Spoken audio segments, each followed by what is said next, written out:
Casey, great to see you over in Europe here at Alpinestars. Good to be back over this part of the world.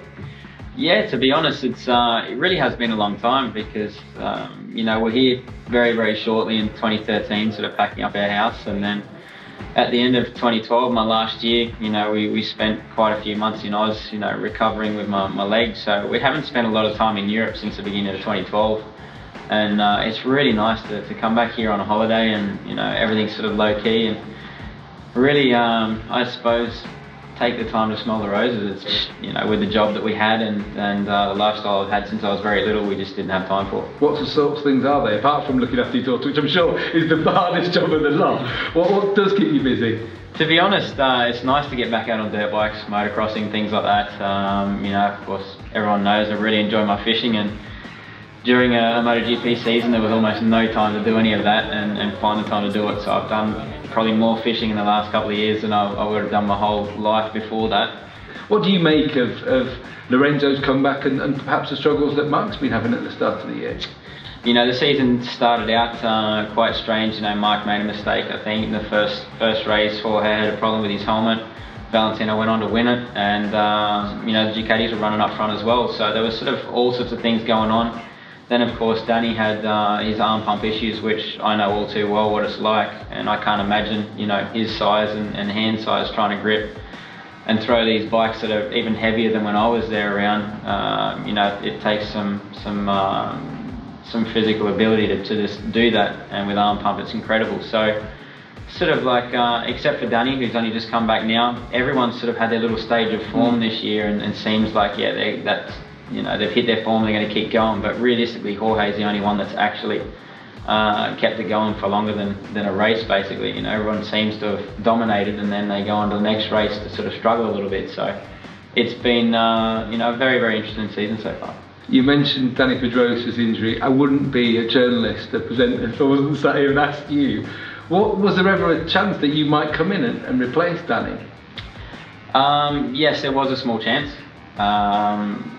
And from here, you know, as much as I do, it's you know, it's something that we can understand from Honda's point of view. You know, they wanted me to come back competitive and things like that. You know, realistically, I'm not looking at doing wildcards. I'm not looking at and coming back and doing a race. It was literally for the fact that you know, I'm just replacing a friend of mine who's Danny Pedrosa, and you know, I know what he's going through. You know, I have a very good relationship with Honda and the team, and you know, it would have been a privilege for me to maybe go and race at a track that I'd never been at.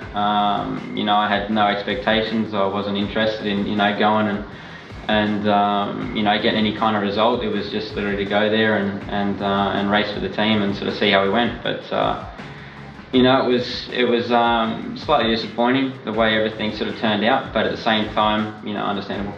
Yeah, and long term, no plans to change your mind about being over in Australia all the time? No, I'm enjoying my life too much at the moment. But you are going to be coming back and racing later on in the year at Suzuka 8. How did that come about? Honda have been asking me to do it since I retired, pretty much, and you know, I really needed, you know, a couple of years off and just sort of enjoy myself a little bit more. Probably had one of the best years of my life, to be honest, just, you know, getting to enjoy every moment of what we were doing. And but Suzuka was something that was a very prestigious race, you know, back in its day, and something that a lot of the top riders have all gone through and all done, and unfortunately with the seasons we generally have, it made it near on impossible to do. So now that I'm not racing full time, you know, we had the opportunity to do it, and thought, you know, it's one to tick off, I suppose.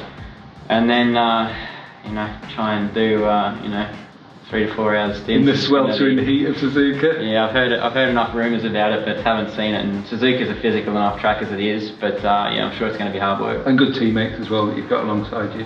Yeah, Mickey's been doing a fantastic job, and we know Takayoshi quite well from the Hess we've been at, and his previous career racing. So it's, you know, I think, you know, it'll be enjoyable more than anything, and like I said, hopefully I can sort of hold up my end of the bargain and not let them down too much. Thank you very much, Casey. No problem.